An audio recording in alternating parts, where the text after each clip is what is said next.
그 예수 믿는 사람들이 이 땅에서 뭐 애써야 될 게 참 많은데 그 중에서 이 생각이 좁아지지 않도록, 그래서 이 생각의 지경을 넓히는 걸 계속 우리가 힘쓰고 또 이 문제를 놓고 하나님께 또 은혜를 구해야 된다고 생각을 합니다.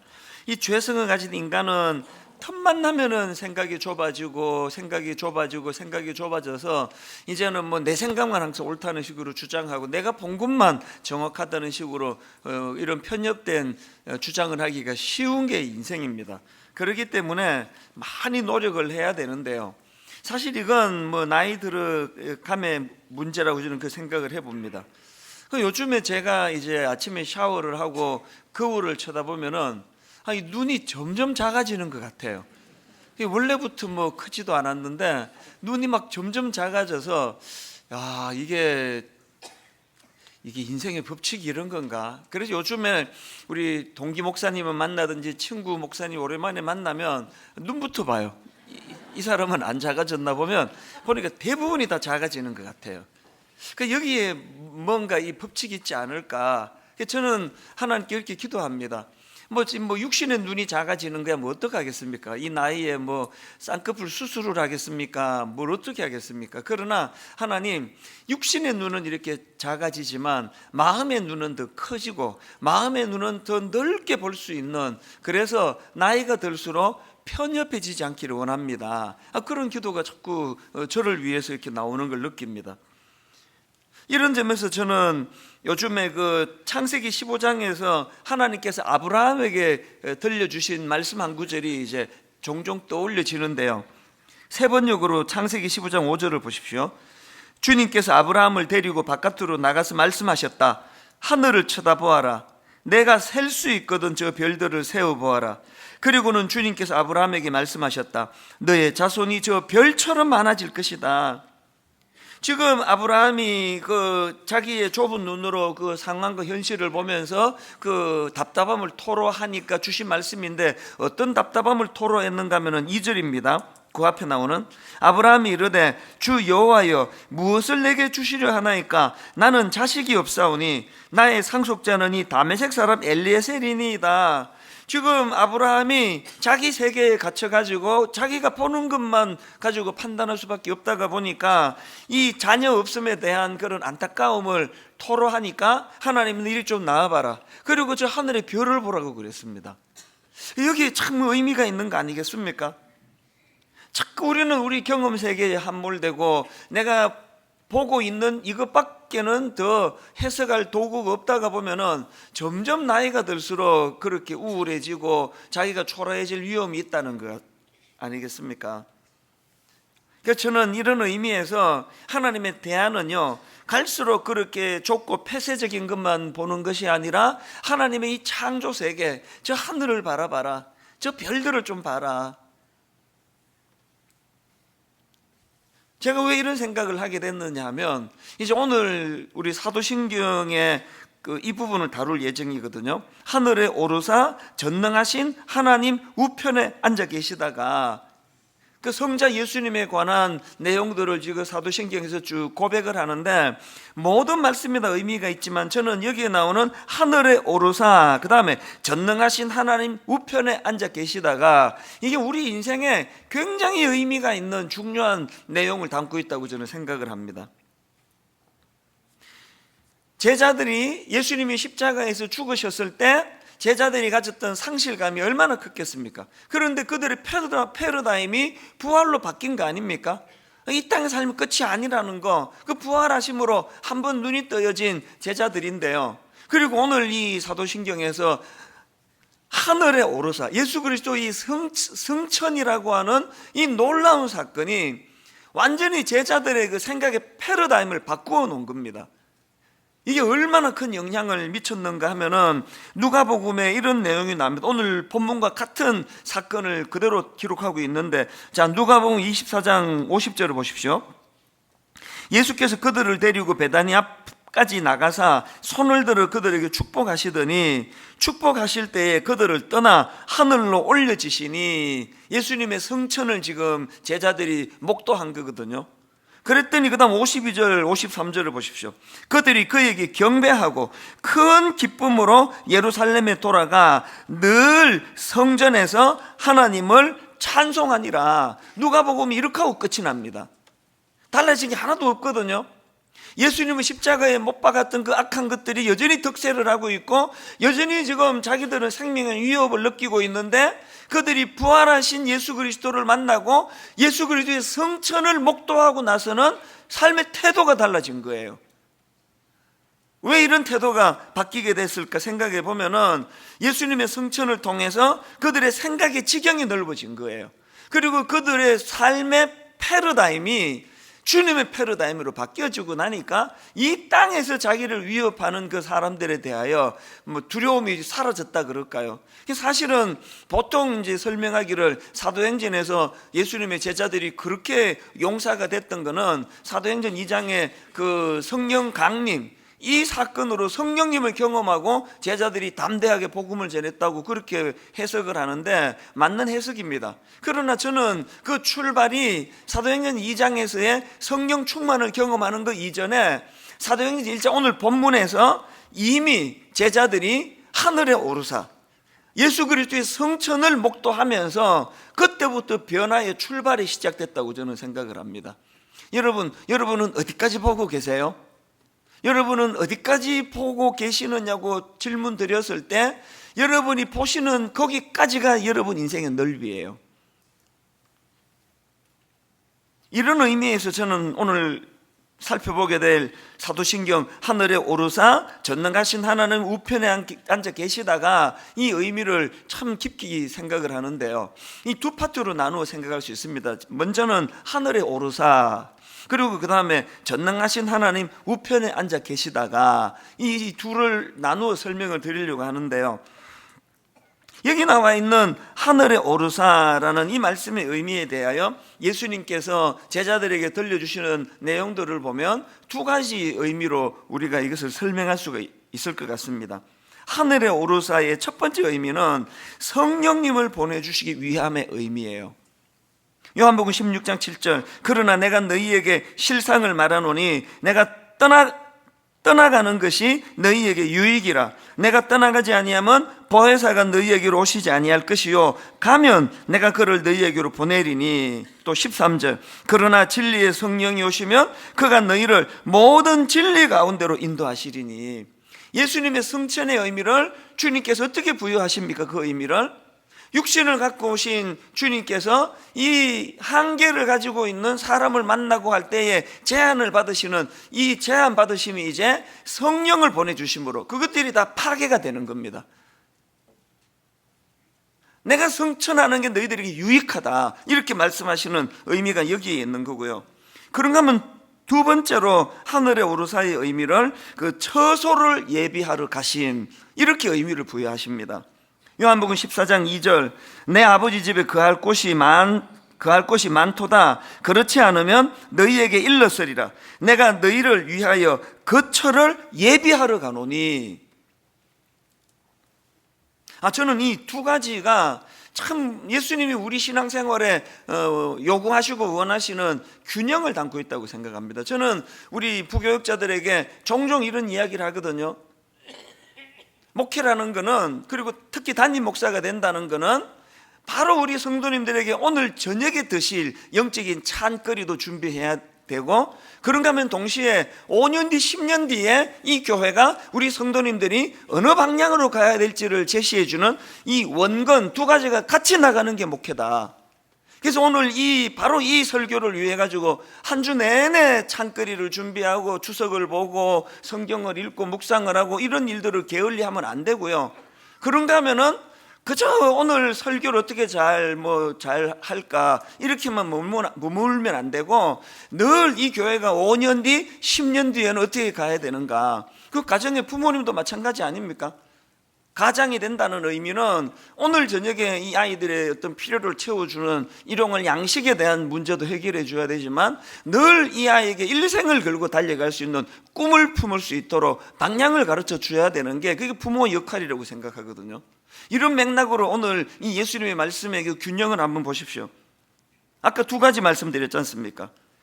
예수님의 승천의 의미가 성령을 보내시기 위함. 이거는 제자들의 오늘의 삶, 현재의 삶을 위하여 주님이 주시는 말씀이고요.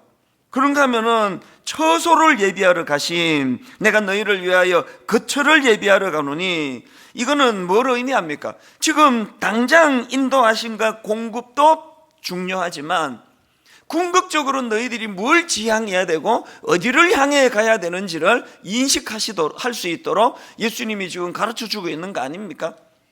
예수 잘 믿는데 그저 오늘에 필요한 것만 구하고 계시면은 그건 시야가 너무 좁은 거고요. 또 반대로 그저 설교라는 게 그냥 뭐 10년 뒤에 이렇게 될 거다, 20년 뒤에 이렇게 될 거다 하는데 오늘 현재 양식을 잘 준비를 못한다면 그 교회도 건강한 교회라고 할 수 없습니다. 이 둘의 균형이 필요하거든요. 그런가 하면은 또 오늘 본문 사도행전 1장 9절을 한번 보십시오. 이 말씀을 마치시고 그들이 보는데 올려져 가시니 구름이 그를 가리어 보이지 않게 하더라. 여기 나오는 구름은 하나님의 영광과 임재를 나타내는 이 쉐키나의 구름이에요. 이 쉐키나의 구름, 구약에서 하나님의 임재와 영광을 드러낼 때에 이런 표현을 종종 쓰는 것을 여러분 보시지 않습니까? 그게 인간의 행위가 아닙니다. 우리가 교회에서 영적으로 충만을 누리려면 이 쉐키나의 하나님, 영광의 하나님, 임재하시는 하나님, 오늘도 하나님의 임재와 영광 속에서 승천하신 그 주님께서 우리를 인도하고 계시다는 사실을 확신할 때 우리 삶에서 지경이 얼마나 넓어지는 것을 경험하게 된다는 사실입니다.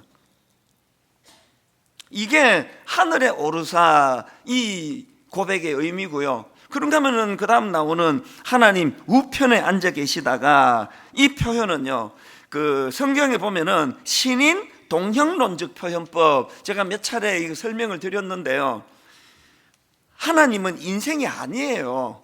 그런데 너무나 광대하시니까 이 설명할 길이 없는 겁니다. 하나님에 대해서 우리가 뭐 어떻게 설명하겠으며 그럼 어떻게 알아듣겠냐고요.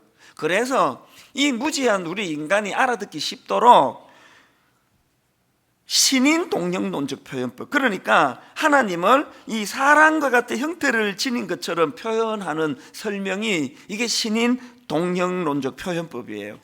그러니까 지금 하나님 우편에 앉아 계시다가, 그래서 어떤 분들은 별 걱정을 다 합니다. 계속 앉아만 있으면 허리 아프실 텐데, 그런 건 우리 오해하는 거예요. 여기서 앉아 계시는 게 그런 차원이 아닙니다. 한마디로 말하면 여기 하나님 우편에 앉아 계시다가는 이 표현은 그 통치하심을 뜻하는 의미예요. 황제가 그 보좌에 앉아 계시다, 이 이미지는 그 다스리다, 통치하다는 그 상징을 나타내는 표현 아니겠습니까? 이 왕으로서 이 세상을 다스리신다는 의미를 우린 이렇게 고백을 해드리는 거거든요. 그런가 하면은 여기 나와 있는 하나님 우편에 앉아 계시다가, 이 성경에서 우편, 성경에서 오른편은 능력과 위엄을 나타내는 표현입니다. 시편 138편 7절에 보니까 내가 환난 중에 다닐지라도 주께서 나를 살아나게 하시고 주의 손을 펴사 내 원수들의 분노를 막으시며, 그 다음 보세요, 주의 오른손이 나를 구원하시리이다. 이 오른손이 나오죠.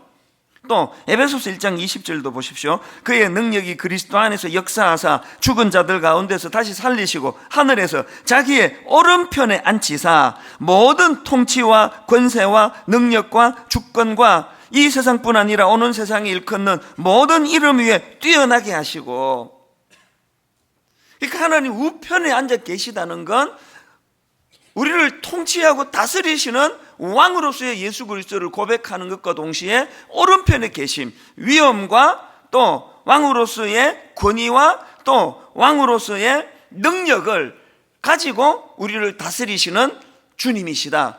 이 고백에는 이런 의미들이 담겨져 있는 겁니다. 그런가 하면은 또 하이델베르크 문답 50문에 이런 질문과 답이 나옵니다. 왜 그 다음 귀절은 하나님 우편에 앉으시고입니까? 답이 이렇습니다. 그리스도께서는 하늘에 오르셔서 하나님 우편에 앉으셨는데, 그곳은, 잘 들어보세요, 그곳은 그분이 교회의 머리이시고 그분이 교회의 머리이시고 성부께서 그를 통하여 만물을 다스리고 계심을 보여주는 곳입니다. 그 김헌수 목사님이 쓰신 하이델베르크 요리문답 강해에 이 부분을 강조해서 설명하는 글을 제가 보았는데요, 성천하신 예수님께서 하나님 우편에 앉으신 것은 자신을 교회의 머리로 나타내기 위한 것이고, 성부께서는 그분을 통해서 만물을 다스리신다고 해석하였습니다. 그리스도께서는 교회의 머리로 하늘에 계십니다. 그래서 에베소서 1장 22절, 또 만물을 그의 발 아래에 복종하게 하시고 그를 만물 위에 교회의 머리로 삼으셨느니라. 그래서 여러분들이 이제 사도신경을 고백할 때마다 하나님 우편에 앉아 계시다가 이렇게 고백할 때는 뭘 우리가 고백해 드리는 거예요? 교회의 주인이 그리스도가 되시다는 거, 이 교회의 머리가 되신다는 걸 고백하는 표현이에요. 여러분, 여기에 지금 한국교회의 문제점, 그리고 또 반가운 거, 한국교회의 대안이 여기 있는 거 아닙니까? 분당 우리가 맨 처음에 교회를 개척했을 때 한 30몇 명으로 이 교회를 시작하고 또 학교 강당을 빌려서 쓰다 보니까요, 월요일 되면은 교회가 흔적도 없어지는 겁니다. 이 교회를 설명할 길이 없는 거예요. 모든 모임은 다 가정을 돌아가면서 하고, 그랬는데 정말 놀랍고 신기한 일이 벌어지더라고요. 한 1년 좀 지나니까 갑자기 어디서 뭘 듣고 오셨는지 막 사람들이 엄청 모이기 시작하더니 한 7년, 8년 넘어가니까요, 1년에 등록이 한 4,000명, 4,500명씩 되는 이상한 현상이 벌어졌습니다. 그래서 막 그게 어떻게 된 일인가 막 언론이 인터뷰를 해가고, 또 막 청년들도 와서 묻고, 목사님도, 후배 목사님도 와서 묻고, 이게 어떻게 된 일이냐고, 이렇게 사람이 많이 모이는 원인이 어디에 있다고 생각하느냐고, 부흥의 원인은 목사님 어떻게 생각하십니까? 막 계속 묻고, 우리 동기들은 또 저를 다 알다 보니까 계속 참 내가 너를 아는데 신기하다 그러면서 이 원인이 뭐냐고 막 계속 묻는 일이 일어났거든요. 그때 제가 한결같이 해준 대답은 딱 하나였습니다. 나도 모른다. 네가 모르는데 내가 어떻게 알겠느냐. 진짜 저도 모르겠더라고요. 이게 조금만 늘어나면은 막 이게 착각해서 교만에도 좀 빠지고 그럴 것 같겠는데요, 그 선을 넘어서니까 이 교만한 엄두가 안 나더라고요. 이게 어떻게 된 일이냐고, 이게 저도 잘 모르겠다는 거예요. 왜 이런 일이 일어나는지. 그러나 이제 하나 알아요. 교회의 머리가 되시는 분이 예수 그리스도라는 거, 우리가 신앙 고백을 통해서도 그 고백을 하고 있다면 그건 내가 다 알 필요가 없는 거 아닙니까? 교회 부흥의 원인을 내가 다 안다면은 내가 교회의 머리지 어떻게 주님이 머리시겠냐고요. 저도 잘 모르겠는 거예요. 그때는요, 종종 제가 이런 기도 부탁을 했습니다. 내가 교회가 왜 이렇게 갑자기 성장하는지 내 원인은 잘 모르겠지만 한 가지는 내가 안다. 내가 이 교회의 부흥의 물꼬를 가로막을 수는 있다는 거. 그 내가 기도 부탁을 종종 했습니다. 이 하나님이 부어주시는 부흥의 물꼬를 내가 가로막지 않도록 좀 잘 비켜서서 이 하나님의 역사에 방해꾼 노릇을 하지 않게 해달라고, 그렇게 기도해달라고 종종 요청을 했던 기억이 있거든요. 여러분, 분당 우리 교회에 주인 되시는 분이, 그리고 이 교회에 예수님이 머리가 되신다는 거 믿으십니까? 신앙 고백하실 때마다 그 사실을 상기하셔야 돼요. 그래서 여러분이 이 교회의 멤버로서, 저 담임 목사가 요새 좀 교만해져 가지고 저 설치고 다니면서 저게 지금 머리 되신 주님의 사역에 좀 방해가 된다 그러면 가차없이 지적해 주셔야 됩니다. 이거 예의로 드리는 말씀이 아니고, 그래야 그게 내가 사는 길이고 이 교회가 사는 길이에요. 이 찬수 목사가 분당 우리 교회를 향하신 머리 되신 주님의 부어주시는 은혜에 방해꾼이 되지 않는 한 이 교회는 계속 부흥의 물결을 타게 될 줄로 믿습니다. 이건 가정도 마찬가지고 개인도 마찬가지예요. 제가 이제 한 달 반 있으면 이제 60살이 되다가 보니까요, 조금 철이 드는 것 같아요. 이제 근데 세상의 원리를 조금 아는 것 같아요. 그렇게 30대 때는 인생을 내가 피곤하게 힘들게 살았는데요, 여러분, 인생 그렇게 힘들게 사실 거 없습니다. 인생은요, 편승하는 게 편승. 하나님의 은혜의 물결에 그냥 편승하는 거예요. 그냥 그 호숫가에서 자기가 노져가지고 가려고 하니까 얼마나 피곤하세요. 은혜의 물결에 편승하는 거예요. 그 순리예요. 순리. 물이 위에서 아래로 흐르는 거, 그 순리거든요. 그걸 아래에서 물을 위로 올리려고 그러니까 그 부작용이 많이 생기는 거거든요. 예를 들어서 사랑, 하나님의 순리는요, 우리가 태어날 때부터 누군가로부터 우리는 누군가가 아니라 하나님으로부터 사랑을 우리가 흘려받고 이 받은 사랑을 누군가에게 흘려보내도록 그렇게 만들어진 거예요. 왜 그래야만 되는데요? 이유 없습니다. 그게 순리예요. 계속 하나님의 사랑을 우리가 받고 그 받은 사랑을 주변으로 흘려보내줘야 되는데, 영리가 뭡니까? 그래서 하나님이 한 남자와 한 여자를 한 가정으로 주셔서 이 사랑이 흘러 넘치도록 해주셨는데, 괜히 그 지나가다가 어떤 옆에 옆동 아줌마를 보고 그 사랑을 그 아줌마에게 흘려보내주면서부터 비극이 시작이 되는 거거든요. 손 들어보세요. 이거 계실 건데, 그 일하라고 회사를 보내놨더니 그 쓸데없이 그 남의 부인 있는 남편을 보고 사랑을 글로 흘려보내다가 문제를 다 일으키는 거 아닙니까?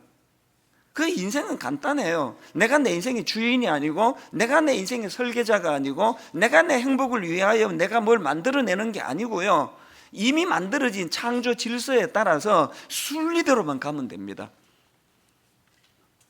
분당 우리 담임 목사로서의 순리는 가장 간단한 게 뭐예요? 이 교회는 내게 아니라는 거, 내가 창업주가 아니라는 거. 그래서 자꾸 그 목사님들 보고 목자다 그러시는 분이 계시는데요, 호칭 바꾸셔야 됩니다. 우리가 무슨 목자예요? 담임 목사는 목자 대신 주님을 돕는 양모리 개입니다. 양모리 개. 저는 양모리 개예요. 개. 그렇다고 저보고 이 개 같은 놈 그러지는 마세요. 목사가 목자 아닙니다. 목자는 주님이세요. 모든 수종되는 우리 인간은 양모리 개예요. 그래서 저는 동물 농장 같은 걸 볼 때마다 우리 동료한테서 많이 배웁니다. 양은 저렇게 모는구나. 얼마나 바쁘게 이 양모리 개가 다니면서 양을 우리 안으로 모는 일을 돕느냐고요. 인생의 행복은요, 자기 자리를 정확하게 알고 그 자리를 잘 지키고 순리를 벗어나지 않고, 하나님이 부어주시는 사랑을 가지고 내 아내와 내 세 자녀와 분당 우리 교회 이 수많은 성도님들한테 이 사랑을 흘려보내는 순리예요. 그러다가 내가 어느 이상한 아줌마를 만나가지고 그쪽으로 사랑을 흘려보내주는 순간 내가 망한다, 이 원리를 아니까 혼란스러운 게 하나도 없는 거 아닙니까? 사도신경을 고백하실 때마다 교회의 머리가 예수 그리스도가 되신다, 교회의 주인은 항상 예수 그리스도가 되신다, 그분이 쉐키나의 영광으로 승천하셔서 오늘도 우리를 다스리신다, 이 원리를 고백하실 때마다, 사도신경 고백하실 때마다 마음의 순리로 자리 잡는 은혜가 있기를 주님 이름으로 축복합니다. 자, 이제 조금 더 구체적으로요, 그래서 이제 우리가 이 사도신경을 고백할 때마다 꼭 기억해야 될 두 가지 포인트가 있는데요, 첫 번째 포인트가 뭐냐, 하나님 나라를 향한 이 사모함을 회복해야 된다는 게, 사도신경 고백할 때마다 기억하십시오. 사도행전 1장 9절을 보십시오. 이 말씀을 마치시고 그들이 보는데 올려져 가시니 구름이 그를 가리어 보이지 않게 하더라. 10절, 올라가실 때에 제자들이 자세히 하늘을 쳐다보고 있는데, 3년 동안이나 그 찬양은 늘 제게 은혜가 돼요. 허물 많은 베드로를 용서하시고 의심 많은 도마에게 확신 주시고 사랑하는 그의 제자 가슴에 안고 부드러운 사랑으로 인도하시네. 이 제자들이 3년간 이 노래를 부르며 주님을 따랐던 거 아닙니까? 늘 한결같이 품어주시고 자기 사람을 사랑하시되 끝까지 끝까지 사랑하시는 그 주님의 사랑을 3년간 누리다가 그 주님이 성천을 하시고 나니까 당연히 올라가실 때에 제자들이 자세히 하늘을 쳐다보고 있는데, 여러분 나 장로인데 나 믿음이 좀 좋은데요 그러는데 하나님 나라에 대해 소망이 없으면 그 믿음 가짜예요. 내가 예수 그리스도를 너무나 사모한다면 그 사모하는 주님이 가 계신 하나님 나라를 어떻게 그리워하지 않을 수 있겠냐고요. 늘 마라나타 주 예수의 오시옵소서, 그것과 동시에 우리는 하나님 나라를 사모하는 게, 하나님 나라를. 제가 고등학교 1학년 때 전가족 이민을 가족들이 떠나셔가지고 저는 그때 누나네 집에 잠깐 얹혀 지냈거든요. 둘째 누나 집에 얹혀 있는 동안에 어머니가 얼마나 그리운지, 미국 가 계시는 동안에 가보지도 않은 미국, 뭐 어떤 데인지도 모르는데 늘 미국이 그립더라고요. 미국이라는 나라가 뭐 어떤 나라인지도 모르고 저는 뭐 그 나라가 뭐 어떤지도 모르지만 사랑하는 어머니가 가 계시는 나라이기 때문에 늘 그 나라에 가고 싶고 그 나라가 그립고 결국은 따라갔지 않습니까? 여러분, 우리가 주님을 사랑하신다면요, 하나님 나라를 향한 이 사모함, 그래서 여러분이 잘 아시는 마가복음 15장 43절에 보면은 아리마대 사람 요셉이 와서 당돌이 빌라도에게 들어가 예수의 시체를 달라 하니 이 사람은 존경받는 공회원이요. 그 다음 보세요. 하나님의 나라를 기다리는 자라. 네, 정말 내가 주님께 이런 평가만 받으면 내 소원이 없겠습니다. 이 찬수 목사는 그저 교회 키우는 데만 관심이 많은 자라, 이런 평가는 받고 싶지 않습니다. 여러분, 이 아리마대 사람 요셉이 하나님 앞에 어떤 평가를, 하나님의 나라를 기다리는 자라, 이런 간절함이 있으니까 당돌하게 빌라도에 가가지고 예수의 시체를 달라고 말할 수 있는 담대함이 생기는 거 아닙니까? 여러분, 우리의 꿈은, 우리의 비전은, 믿음의 담대함은 하나님 나라를 사모하는 것에서 오는 줄로 믿으시기를 바랍니다. 그런가 하면 또 하나, 골로새서 3장 1절 2절을 보십시오. 그러므로 너희가 그리스도와 함께 다시 살리심을 받았으면 위의 것을 찾으라. 거기는 그리스도께서 하나님 우편에 앉아 계시느니라. 위의 것을 생각하고 땅의 것을 생각하지 마라. 하나님 우편에 앉아 계신 그리스도를 늘 위의 것을 생각하고 묵상하고 그분을 그리워하면 어떤 좋은 현상이 나타나느냐, 바로 그 다음 나오는 5절을 보세요. 그러므로 땅에 있는 지체를 죽이라. 곧 음란과 부정과 사욕과 악한 정욕과 탐심이니. 오늘 한국교회가 살아나는 길은 이거예요. 목사고 장로고 신문에 너무 자주 나오는 거 아닙니까? 누가 성추행했다? 누가 공고횡령했다? 누가 무슨 짓을 했다? 너무 자주 나오는 거 아닙니까? 이걸 막을 수 있는 유일한 대안이 있다면 골로새 3장 5절에서 제시하는 말씀이 뭡니까? 위의 것을 사모하라는 게, 그리스도께서 하나님 우편에 앉아 계신다. 위의 것을 사모해라. 땅의 것을 생각하지 마라. 그러면 이런 저질스러운 음란과 부정과 사욕과 악한 정욕과 탐심, 애쓰지 않아도 저절로 없어지는 겁니다. 저는 분당 우리 교회 거룩한 교회 되기 원합니다. 여러분의 담임 목사 능력은 없다 소리는 들어도 너무나 불결한 목사라는 평가는, 이거는 끔찍한 이야기 아닙니까? 설교는 잘 못한다 소리 들어도 우리 담임 목사는 거룩한 목사야. 우리 담임 목사 거짓말 안 해. 우리 담임 목사는 하나님 앞에 신령한 목사야. 그러려면 어떻게 해야 된다고요? 어려운 거 없습니다. 주님 계신 하나님 나라를 묵상하라는 거 아닙니까? 하나님 나라를 사모하라는 거 아닙니까? 땅의 것만 그 영적인 돼지처럼, 그 돼지 목뼈는 구조상 위를 못 본다고 그러잖아요. 계속 꿀꿀거리고 사는 인생이 아니라 내 사모하는 주님 계신 그 나라를 사모하면서 이 땅의 더러운 행실들이 깨끗이 치유되는 믿음의 형제 자매들 되시기를 바랍니다. 그런가 하면 두 번째로, 여러분, 우리가 사도신경을 고백할 때마다 무슨 포인트를 가지고 고백해야 되느냐, 그리고 사모해야 되는 게 뭐냐, 하나님 나라를 향한 헌신의 회복이에요. 헌신의 회복. 하나님 나라를 향한 사모함도 회복해야 되지만 하나님 나라를 위한 헌신, 이게 참 중요한 겁니다. 11절에 하늘만 보고 있는 제자들에게 이런 권면을 합니다. 11절 보니까 이르되 갈릴리 사람들아 어찌하여 서서 하늘을 쳐다보느냐. 너희 가운데서 하늘로 올려지신 이 예수는 하늘로 가심을 본 그대로 오시리라 하셨느니라. 하늘만 쳐다보고 사모하는 거 좋은데 그것만 보고 있으면 안 된다는 겁니다. 제가 한국에 그 신학교로 들어가던 90년대 초에 다미 선교회라고 온 대한민국을 바깥 뒤집어 놓은 그 종말론자들이 있었잖아요. 그래가지고 이제 1992년 제 기억으로 10월 28일인가 이제 예수님 오신다고 재림하신다고 막 집 팔고 논 팔고 다 교회에다 갖다 바치고 막 모여가지고 그냥 흰옷 입고 찬송만 부르던 그 가슴 아픈 현상, 그게 다 이단이에요.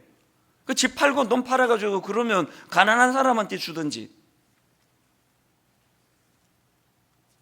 그 1992년 10월 28일 교회가 또 주님의 이름이 얼마나 조롱을 당했냐고요. 진짜 이 시대가 말세라고 생각이 되면 오히려 더 분주하게 하나님 나라를 위하여 더 헌신하고 더 열정을 가지고 달려가야지. 공부도 안 하고 수능 시험 준비도 안 하고 직장도 안 다니고.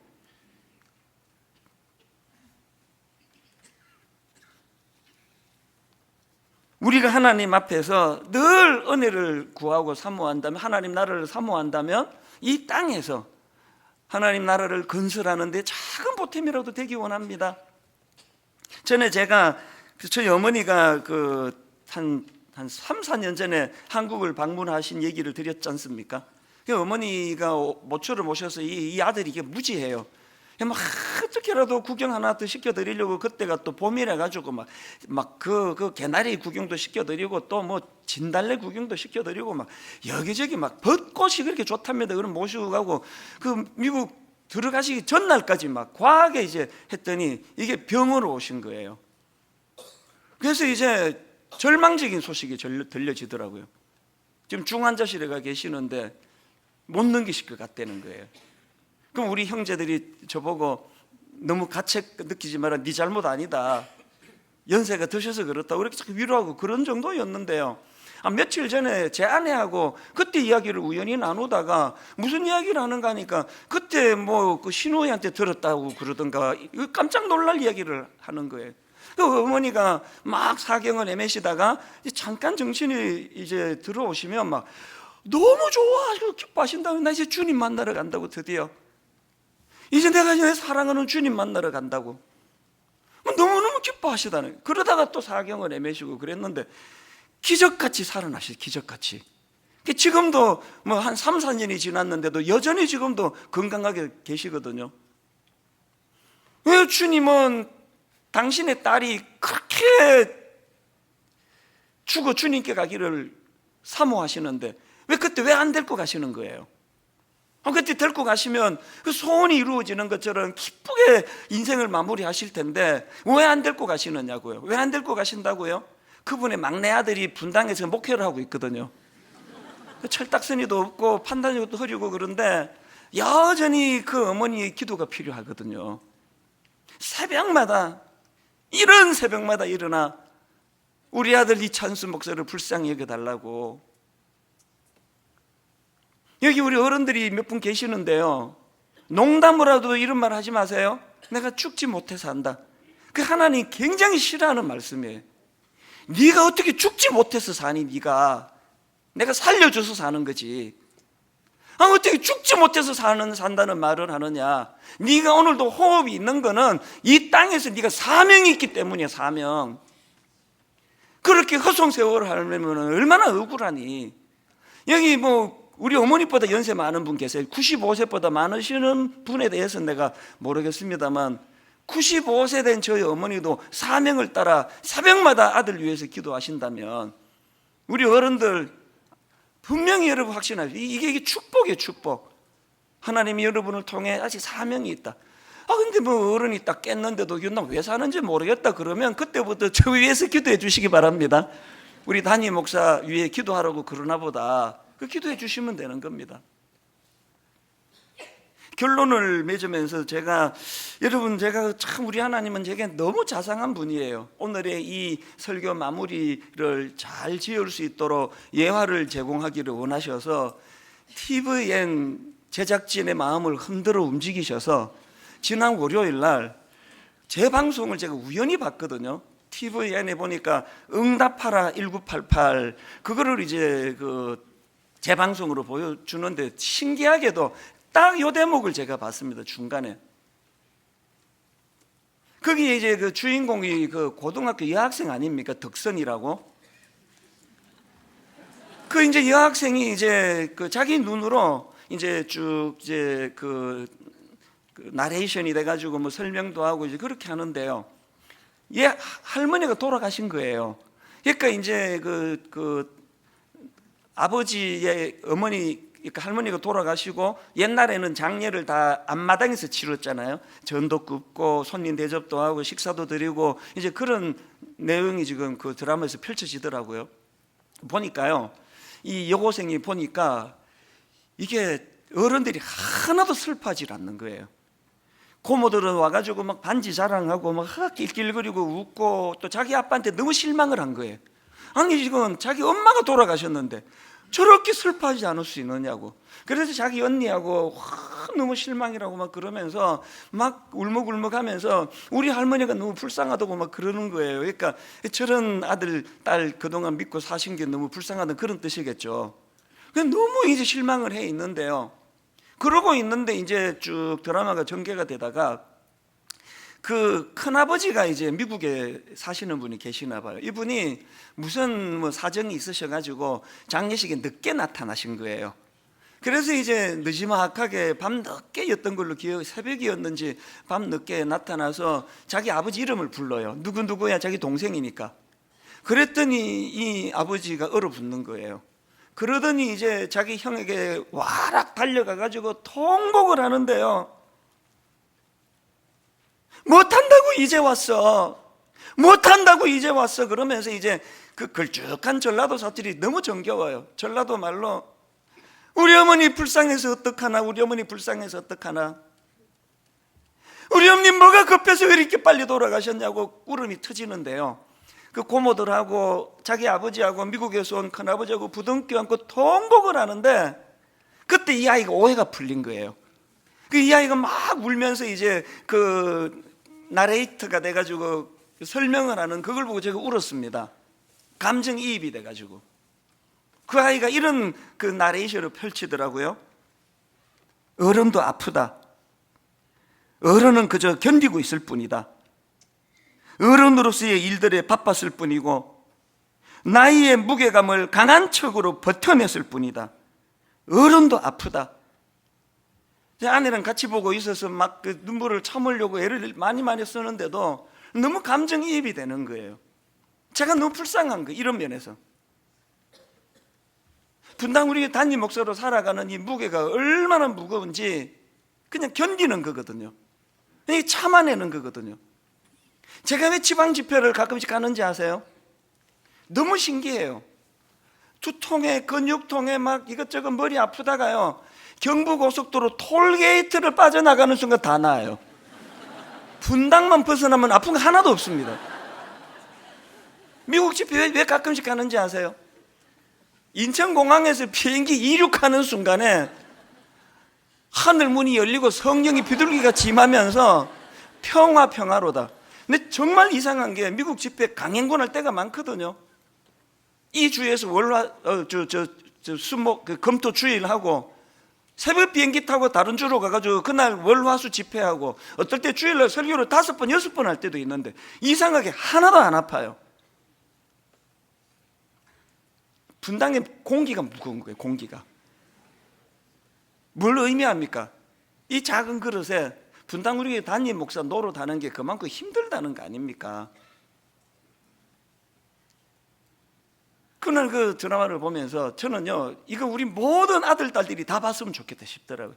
니들이 이렇게 철딱서니 없이 살아도 문제 없는 것, 그만큼 이 가정에 니네 엄마 아빠가 그 무거움을 견디고 있는 거다. 견디고 하나님 나라를 위하여 늘 우리 어머니처럼 하나님 나라를 사모하면서도 이 땅에서 사명이 남아있어 이 교회의 아들 담임 목사인데 눈물로 기도하는 그 일들 해나가면서 견디는 거예요. 견디는 거. 결론은 맺습니다. 이 땅 누리고 즐기는 곳 아닙니다. 견디는 곳이에요. 사명으로 무거운, 오늘 성령님이 그 예수 믿는 가정에 엄마 아빠 그 가정을 지키려고 견디고 계시는 많은 분들을 위로해 주시기 바랍니다. 그리고 또 늘 하나님 나라를 사모하면서 이 땅에서 그 다미 선교회처럼 뭐 회사도 때려치우고 뭐 수능도 다 때려치우고, 이게 우리의 도리가 아니고요. 하나님 나라 건설을 위하여 참 힘에 겹도록 수고하며 견뎌내는 이 과정이 우리들이 신앙 고백을 통해서 늘 의미가 부여되는 그런 신앙생활 되시기를 주님 이름으로 축복합니다. 같이 기도하시겠습니다. 하나님 아버지, 오늘의 이 사도신경의 고백을 의미를 알고 고백해야 되겠기에 하나하나 말씀들을 살펴보았습니다. 성령님께서 오늘도 무소부재하시며 우리들을 어루만져 주시고 위로해 주실 뿐만 아니라 오늘도 쉐키나의 영광으로 우리에게 임재하셔서 우리를 다스려 주셔서 한편으로는 하나님 나라를 사모하고 한편으로는 하나님 나라 건설을 위하여 충성을 다하며 사명을 다하는 그런 믿음의 형제 자매들 되게 하여 주시옵소서. 오래 지쳐있는 성도님이 계시다면 오늘 주님 위로하여 주시고 그 눈에 눈물을 닦아 주시기 원합니다. 성찬 예식을 거행할 때 십자가의 의미와 부활하심의 의미와 승천하심의 의미가 가슴 속으로 새겨지는 은혜로 인도하여 주시옵소서. 감사드리옵고 예수님 이름으로 기도드립니다. 아멘.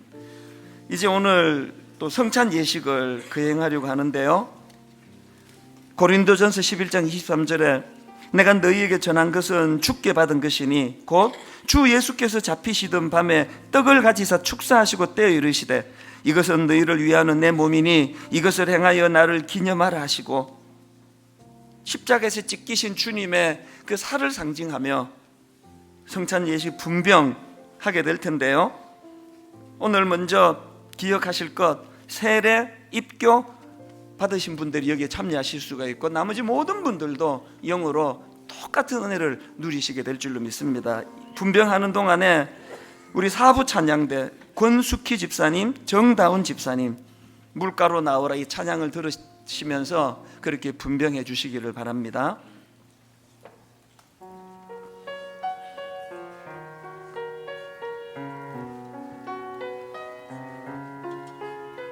주 예수 오셔서 내 슬픔 하셨네. 나의 아비로 내 주 하셨네. 나 주를 버리고 떠나갔었네. 주님 약속대로 날 붙드셨네. 주 말씀 안에 눈물 가로나라 내게로 오라. 내 목마른 것을 내가 채우리라. 어둠 속에 흘리던 내 눈물, 그 눈물을 위해 내가 죽었노라.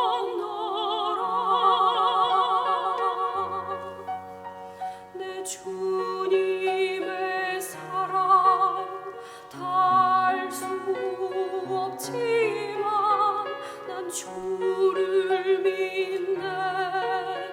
날 위한 사랑 영광 다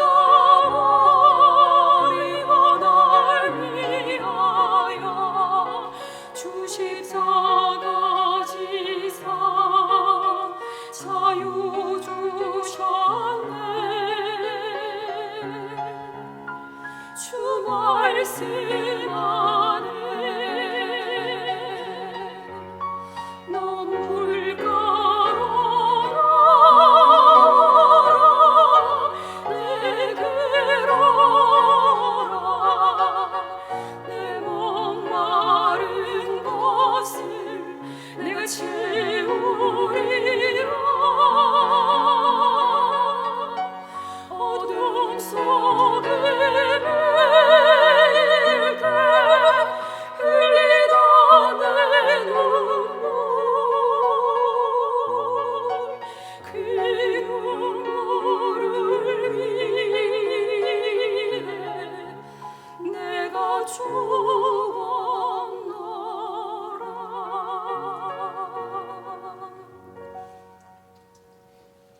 하나님 아버지, 어둠에 헤맬 때 흘리던 너의 눈물, 그 눈물을 위해 내가 죽었노라. 우리 손에 들려져 있는 나를 위하여 십자가에서 찢기신 주님의 몸을 상징하는 이 떡 조각을 손에 들고 하나님 은혜를 구합니다.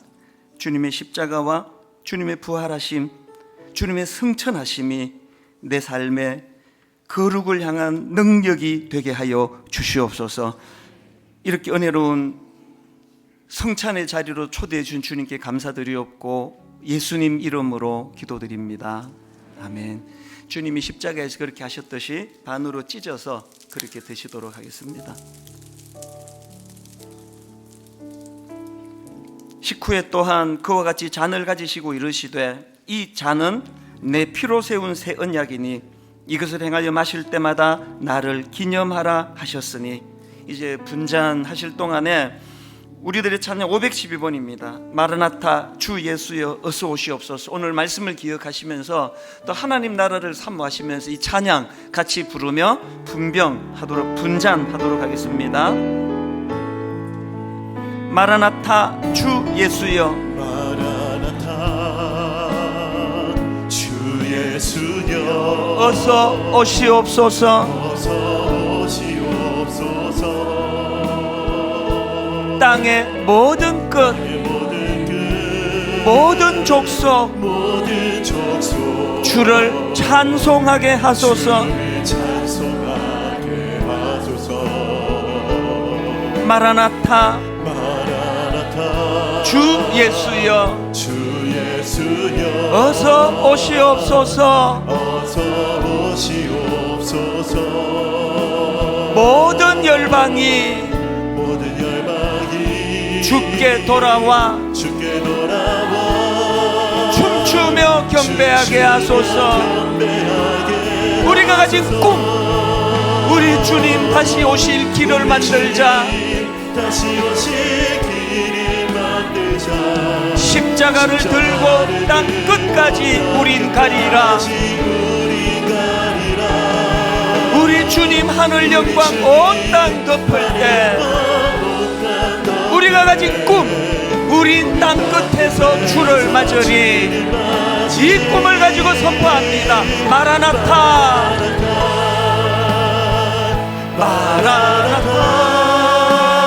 아멘. 주 예수여 오시옵소서. 마라나타, 마라나타. 아멘. 주 예수여 오시옵소서. 우리 간절하게 다시 한번 선포합니다. 마라나타 주 예수여. 하나님 나라를 향한 열망, 어서 오시옵소서. 땅의 모든 끝, 모든 족속 주를 찬송하게 하소서. 사모합니다. 마라나타 주 예수여, 어서 오시옵소서. 모든 열방이 주께 돌아와 춤추며 경배하게 하소서. 우리 모두에게 이 꿈이 회복되기 원합니다. 우리 주님 다시 오실 길을 만들자. 십자가를 들고 땅 끝까지 우린 가리라. 우리 주님 하늘 영광 온 땅 덮을 때 우리가 가진 꿈, 우린 땅 끝에서 주를 맞으리. 마라나타, 마라나타, 마라나타. 아멘. 주 예수여 오시옵소서. 마라나타, 마라나타. 아멘. 주 예수여 오시옵소서.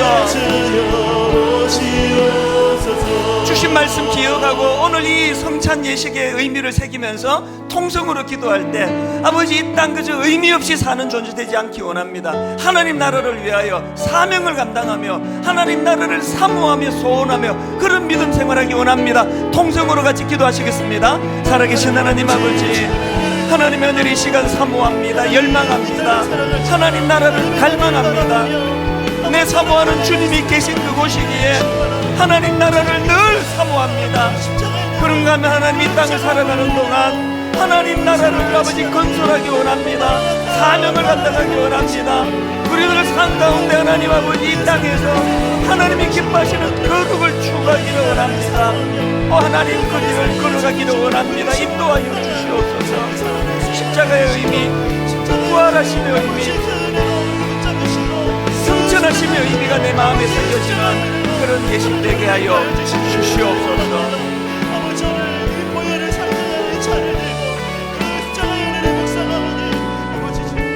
하나님 아버지, 오늘의 이 예배 가운데 우리의 심령이 변화가 되고 거룩을 향한 갈망이 회복이 되게 해주시고 하나님 나라를 향하여 가치 있는 의미 있는 삶을 살고자 하는 마음의 결심이 일어나게 하여 주시옵소서. 이렇게 십자가의 자리를 인도해 주신 주님께 감사드리옵고 예수님 이름으로 기도드립니다. 아멘. 우리 같이 잔을 마시도록 하겠습니다.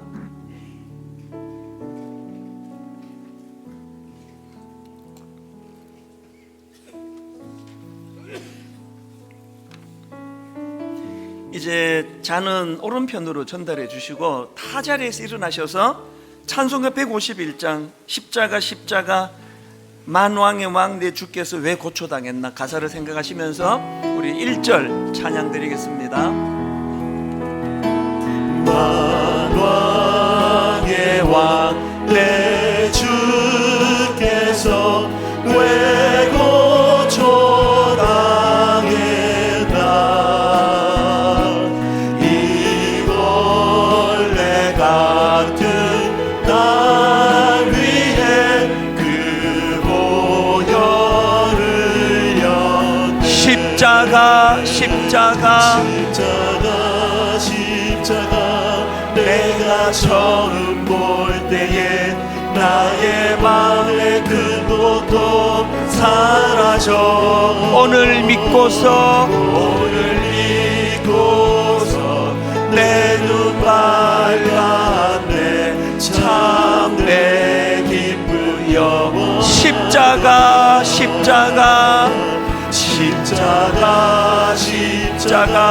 내가 처음 볼 때에 나의 마음의 그 고통 사라져 오늘 믿고서 내 눈 밝았네 참 내 기쁨 영원하도다